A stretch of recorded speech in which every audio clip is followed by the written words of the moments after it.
Hello and welcome back to Exothermic Plays Games. I'm Exothermic and the date today is Wednesday, November 13th, 2024.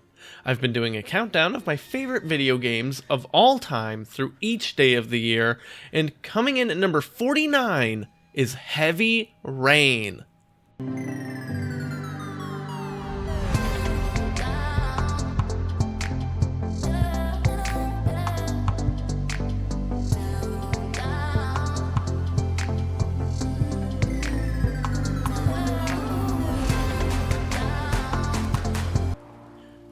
Some games focus on engaging gameplay that tests your puzzle-solving abilities. Some focus on reflexes and exciting, fast-paced sequences.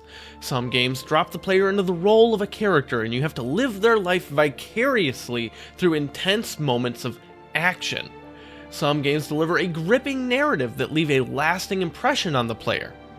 Heavy Rain is doing every single one of these things simultaneously, sometimes in multiple different ways. This is one of the most immersive games I have ever played, and has one of the most engaging stories I've ever played. I do want to take a moment here and mention that if you decide to play this game, play it on a PlayStation. That was my original experience, and is what this ranking is for. I originally tried recording the PC version for the channel because I thought it would look nicer, and I was able to get it really cheaply on sale, so hey, why not? But it was terrible. It was a terrible buggy mess that frequently crashed or froze my computer.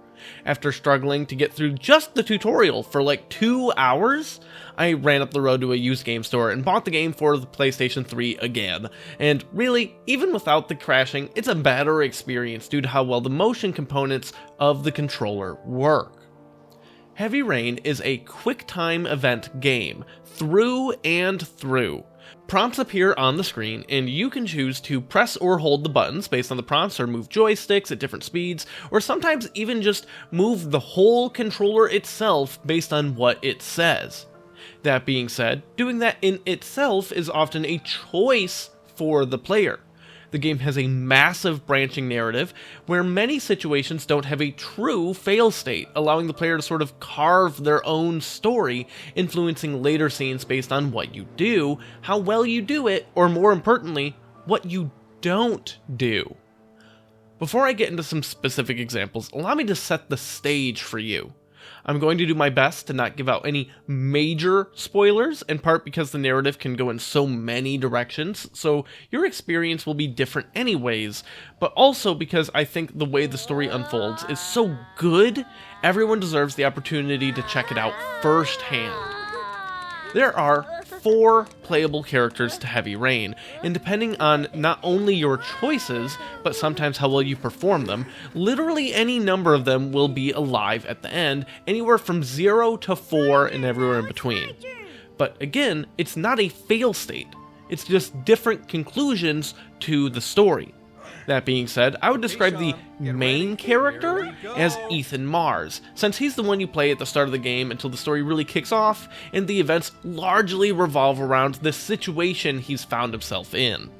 Ethan is, at the start of the game, an architect, doing well for himself in a comfortable suburban home, with a loving wife, Grace, and 2 great children, Jason and Sean.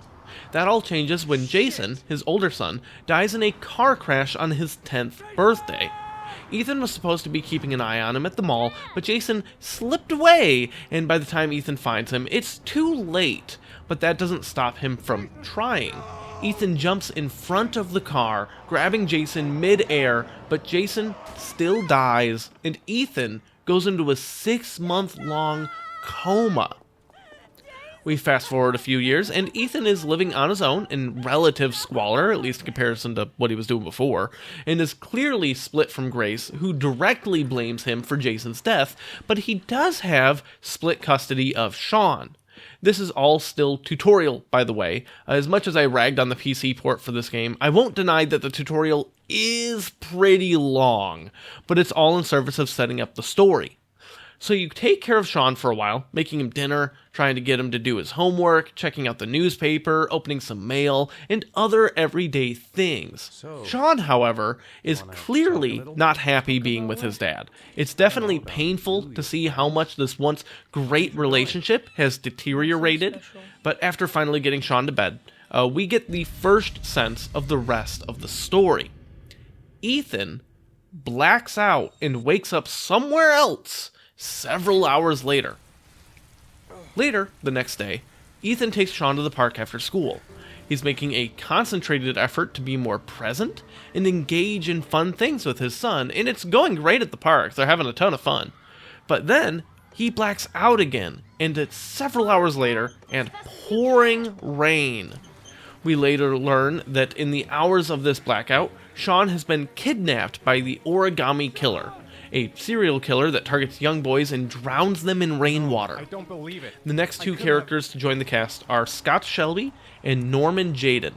Shelby is a private investigator looking into the Origami Killer, and Jaden is an FBI agent that's been assigned to the local police to assist with the same case.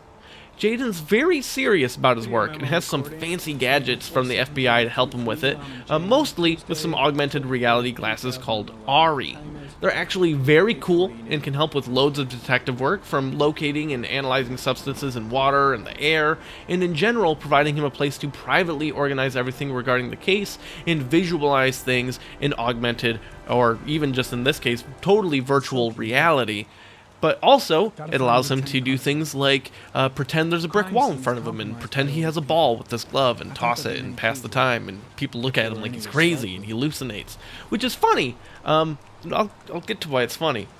So he has his work cut out for him with this case, though, because the killer is extremely thorough, and the lieutenant on the case, Carter Blake, is as hot-headed as they come and dangerously inept at his job. The other thing that's going to make this case a nightmare for Jaden, and this is where the hallucination thing kind of comes in, is that he has a crippling drug addiction. Depending on how you manage this addiction, he can die in actually quite a variety of ways, ending his part of the narrative prematurely, making it significantly harder to catch the Origami Killer. On the other side of this investigation, Shelby is checking in on the parents of the victims, trying to piece together some kind of pattern for targets and gather information for how the killer works and possible motives. Shelby's my favorite character in the game. He's a hardworking investigator that's sensitive and empathetic towards these people, often having to act outside his role as just an investigator to help them. Like Lauren, the mother of a victim who works a, let's say, dangerous profession. After she isn't willing to give Scott the information he's looking for, he's about to leave when a disgruntled former client forces himself into her room and starts beating her. As the player, you have the choice of going and protecting her. You found it. I'm gonna beat the shit out of you.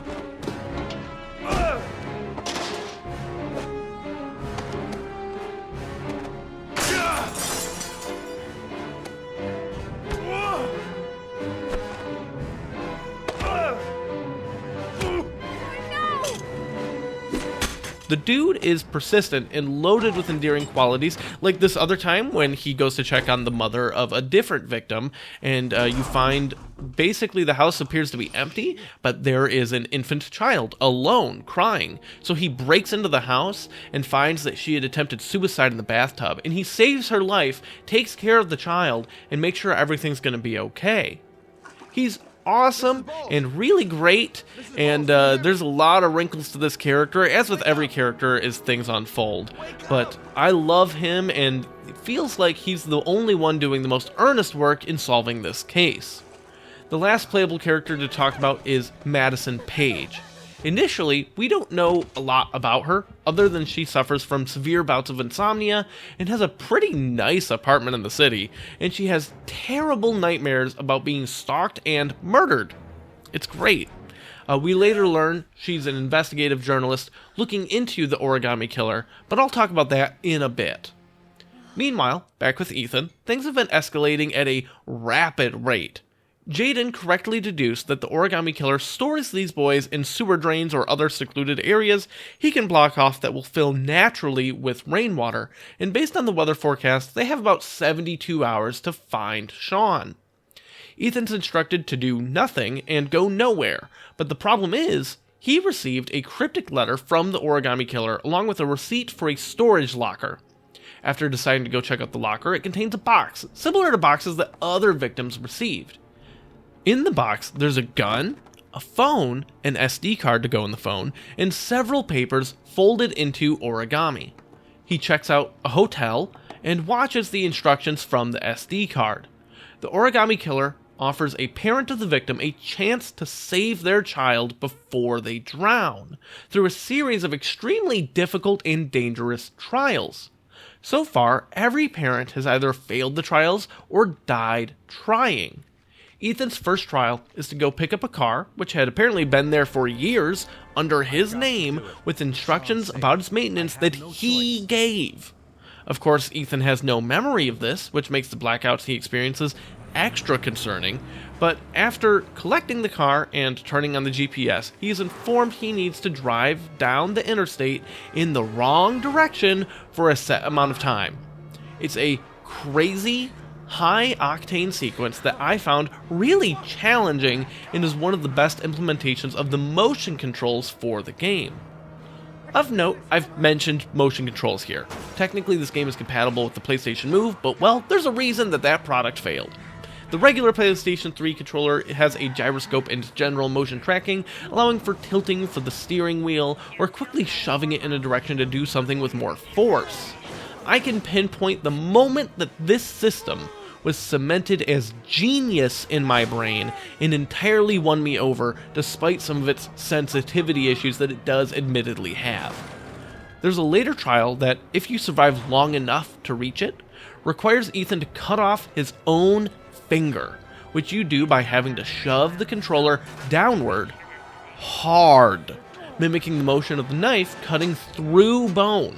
But the thing that made it so stomach-curdling to me is that the controller vibrates as the blade meets the resistance of your bone. It was visceral and disgusting and still makes me a little nauseous just thinking about it. But that's the most immersed I have ever been in a game, and it's remarkable. On top of that, even if you actually go through with cutting off your finger, you still have to find a way to not bleed out and die. I remember the first time I played this game, I turned on the electric coil stove and cauterized my finger on it, which of course also sent intense vibrations through the controller as Ethan screamed out in pain. Assuming you make it through the trial with the car, Ethan heads back to his hotel room, but is struggling with several broken ribs and a head injury. This is where Miss Page really enters the story, as she sees him and gives him critical care, not even knowing that Ethan would be there or that he's connected to the origami killer, which she is investigating. She still lies about her job as a journalist. Over time, she picks up on his connection and in part uses him as a lead, but may actually fall in love too, depending on what you do.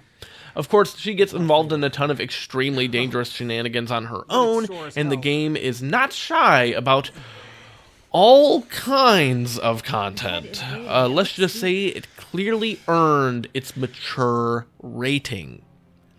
I'm not going to get into the rest of the story in detail, because this is where things start to really branch out, and I start running the risk of spoiling things, or, again, your experience might just be totally different anyways, and it just won't be what you do. But in broad strokes, as each of these characters attempts to close in on who the origami killer is and save Sean, many suspects come into focus. Really, almost everyone you interact with or even play as could be considered a suspect at some point in the game as things pile up and the complex lives of these characters peels back and becomes a bit clearer. But the revelation when you do learn who it was totally mind-blowing to me the first time I played this game, and with some remarkable storytelling that was only cemented on further playthroughs. Between playing myself and watching my siblings also play, I've seen basically every branch of the narrative here, and in hindsight, the actual killer almost feels obvious, but it's all so well written that I never saw it coming. And then you learn their motivations and you almost start to sympathize with them.